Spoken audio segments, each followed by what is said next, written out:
Hey guys, so I had this thought.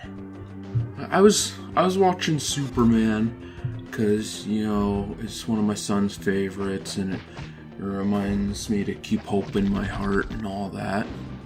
But then I was wondering, like, when does Superman 5 take place? Because, like, the obvious answer is that Superman 5 obviously must take place after Superman 4. But so there's a major problem with that.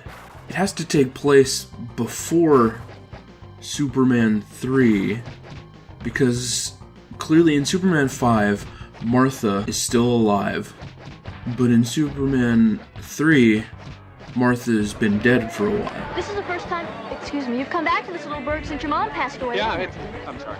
So it has to take place before Superman 3.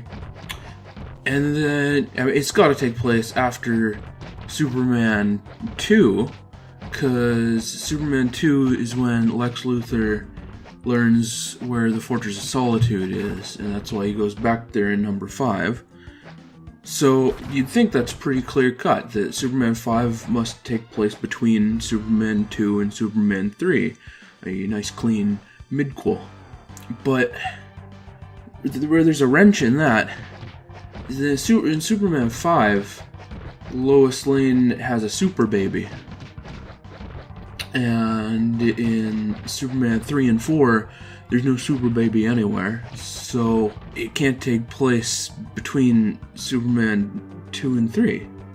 So this is where things get a little interesting, though. Because, well, a lot of you probably know that there are actually two different versions of Superman 2. There's the original release, and then there's the re-release, the Richard Donner cut, the original director's vision for the movie. So there's a few key differences between these two movies. Basically, they're all the same thing. It's, you know, these bad guys from Krypton, they were put into this glass dimension, and then a bomb goes off while the glass dimension is floating over Earth and it shatters, freeing them, and so they come to wreak havoc on Earth. And then Superman, he's too busy having a nice romantic evening with Lois Lane and, you know, getting some action.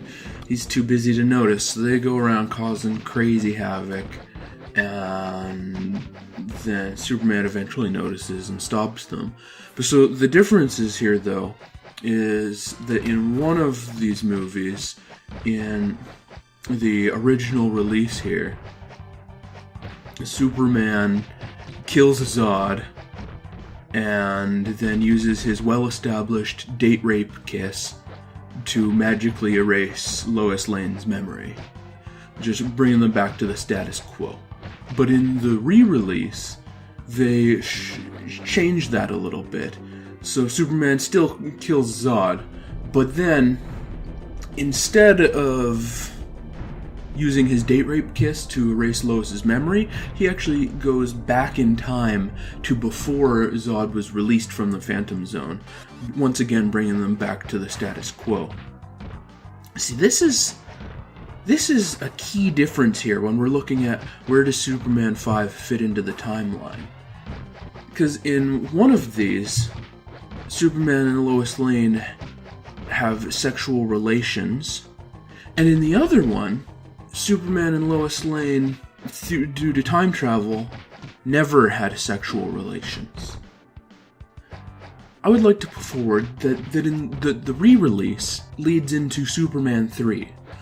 So Zod gets free, Superman stops him by going back in time to a time before Zod escaped, and life just goes on. Lois Lane doesn't have a baby, you know, Superman 3 happens, Superman 4 happens, all that wacky stuff, and Superman 5 doesn't happen. But in the original release, the one where he just erases Lois Lane's memories, this is the one that leads into Superman 5. It's a split timeline here, because they have sexual relations, and then he erases her memories, but they've still had a sexual relations, so now she's pregnant with his super baby. And so then after this one, Superman 3 doesn't happen, Superman 4 doesn't happen. We're spared from all that hilarity.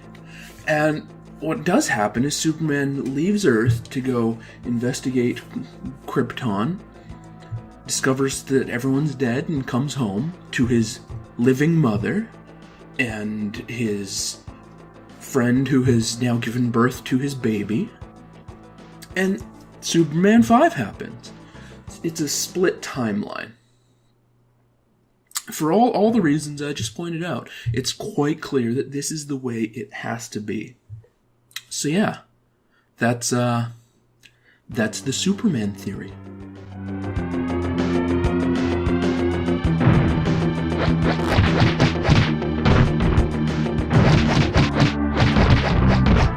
Hey, pate. Boy, this pate is really unusual. I didn't make any. Oh, Clark, that's Buster's dog food.